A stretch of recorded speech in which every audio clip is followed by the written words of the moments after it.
सारे खोल लेंगे। ये माँ बेटा भी एक दूसरे के खिलाफ एक अलायंस था जो सबसे बड़े सहयोगी रहे आपस में एक दूसरे। बादल साहब क्योंकि किसान के हितैषी रहे सदा किसानों के लिए लड़ाई लड़ी, उन्होंने जेलें काटी। आज जब किसान विरोधी अध्यादेश आया तो जहाँ कांग्रेस को विरोध करना चाहिए था, वहाँ अकाली दल ने उसका विरोध करके किसान के साथ खड़ा होने का काम किया।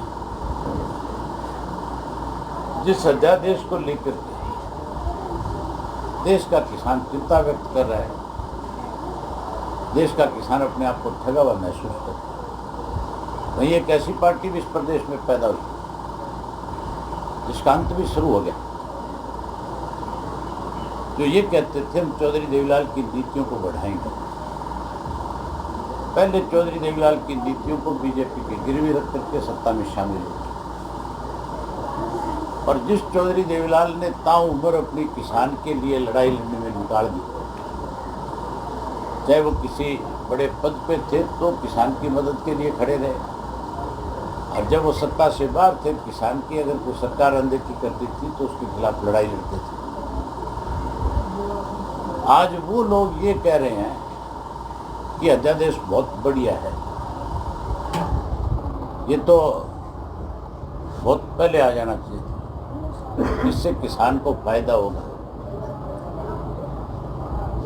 तो अध्यादेश बहुत बढ़िया था, तो फिर किसानों पे जो लाठियां बरसाई गई, फिर उसके लिए घड़ियाली आंसू किस चीज़ के?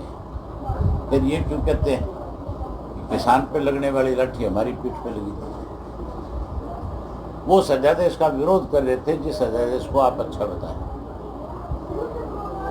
विरोध कर रहे थे तब तुम्हारी सरकार ने उनके ऊपर लाठियां बरसाई। अब जो ये कहते हैं कि वो लाठियां हमारी पीठ पे लगी, तो फिर अगर तुम किसान के हितैषी हो तो सुखबीर बादल की मिसेज ने अंदर के मंत्री पद से इस्तीफा दिया, तुम भी दे दो। चौधरी देवीलाल तो किसान के बहुत बड़े हितैषी थे। अजय भाई साहब कह रहे थे कल परसों कि मेरी रगों में भी चौधरी देवीलाल का खून है, तो आज पानी क्यों हो रहे? खून है तो किसान के लिए मैदान में आना चाहिए, फिर पानी क्यों हो गया?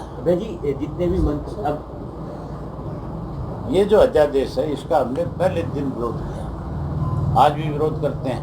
इस सरकार में दम है तो 20 तारीख को हरियाणा प्रदेश बंद हो रहा है, किसान बंद करेंगे। ये फिर एक किसान को भी उठा करके दिखा दो। इनमें अगर इतना ही ज़्यादा दम है तो 23 तारीख से मैं हर डिस्ट्रिक्ट हेडक्वार्टर के ऊपर किसानों को साथ लेकर के प्रदर्शन भी करूंगा, मेमोरेंडम भी भेजूंगा, मुझे रोक के देख लो। इसको भी एनएलडी समर्थन करेगी किसानों का? हमारा समर्थन किसानों को पहले दिन से ही, हमारी पार्टी जो है उसके ऊपर तो लेवल है किसान का कि इंडियन नेशनल लोकदल पार्टी की जड़ें गांव में है, खेती है, किसान के साथ। सरकार से जो विरोध प्रदर्शन हुआ 10 तारीख को, उसको कांग्रेस का प्रदर्शन करती है। सरकार तो अपनी जान बचाने के लिए कोई ना कोई बहाना जरूर जोड़ने का काम करे। किसान जो है ना कांग्रेस है, ना लोकदल का है, ना किसी और पार्टी का है। किसान तो तब आंदोलन करने पर उतार होता है जब किसान को चारों तरफ से घेर लिया जाए। किसान पे खुद सकता है, किसान खेती करने वाला आदमी है, और 12 महीने खेत से निकल ही नहीं सकता। तब निकलता है खेत से जब उसके खेत को कोई खाने की कोशिश करता है, कमजोर करने की कोशिश करता है। ये जो किसान गए थे पीपली, इनको कोई गांव में ये कह के ढोल बजा के थोड़े ले गए थे भी आओ हमने कोई लड़ाई लड़नी है। वो तो इसलिए गए थे कि किसान के साथ अन्याय सरकार कर रही थी केंद्र। कांग्रेस का आंदोलन कह रहे हो, कांग्रेसी तो इनके साथ मिले हुए हैं। भूपेंद्र सिंह हुड्डा ने जो 3 दिन का सेशन था, 3 घंटे में सेशन खत्म हो, इस बात के ऊपर अंगूठा लगा रखा है। सारा देश इस बात को जानता है। अब कहता है कि दोबारा से सेशन बुलाया जाए। आज गवर्नर से मिलने गए, हुड्डा साहब से पूछने वाला हो, जब सेशन था तब तो तेने 3 घंटे में सेशन समाप्त, इस बात पर मोहर लगा दी, अंगूठा लगा दिया। अब सेशन की मांग कर रहा है, किस मुंह से मांग कर रहा है? अब तो ये भी कहता है मैं पीपली 20 तारीख को आके बैठ जाऊंगा। अगर किसानों की तेजी होती तो फिर रेजुलेशन भिजवाते कि नहीं भिजवाते? फिर संसद में वॉकआउट करने की बजाय सरकार को मजबूर करते, सरकार से लड़ते, उस अध्यादेश के खिलाफ चाहे किसी भी हद तक जाना पड़ता फिर जाना चाहिए था। अभय जी, अनिल विज ने कहा कि इसके अलावा दुष्यंत ने कहा कि लाठीचार्ज नहीं हुआ किसानों पर, लेकिन जो फुटेज है कि हम टीवी चैनल में हमने भी दिखाई है, सोशल मीडिया ये कोई सरकार नहीं है। अनिल विज तो कार्टून है।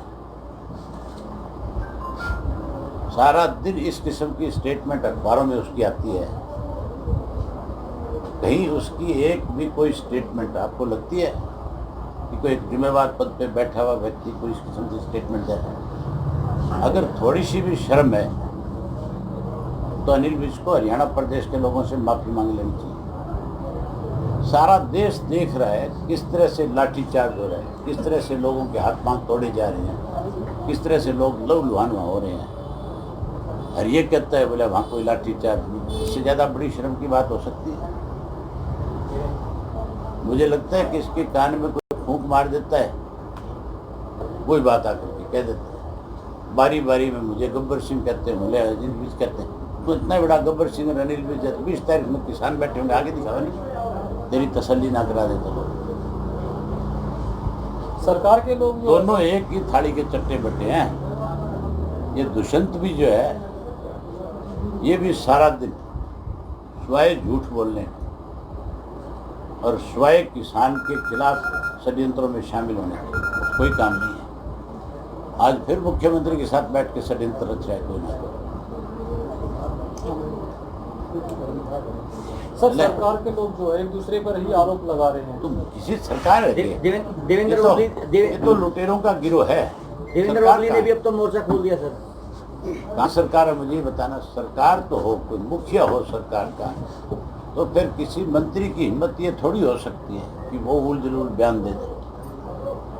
फरसाबाद से जेजेपी विधायक रामगढ़ काला पहले इन्होंने से भी चुनाव लड़ा था, उन्होंने भी एक तरह से पार्टी है जेजेपी, उसके खिलाफ मोर्चा खोल दिया और किसानों देवेंद्र ओबली ने भी एक तरह से सरकार को घेरा है। सारे खोलेंगे ये माँ बेटा भी एक दूसरे के खिलाफ। राष्ट्र निर्माण की जानकारी के लिए ग्राउंड मीडिया चैनल को सब्सक्राइब करें और शेयर करें।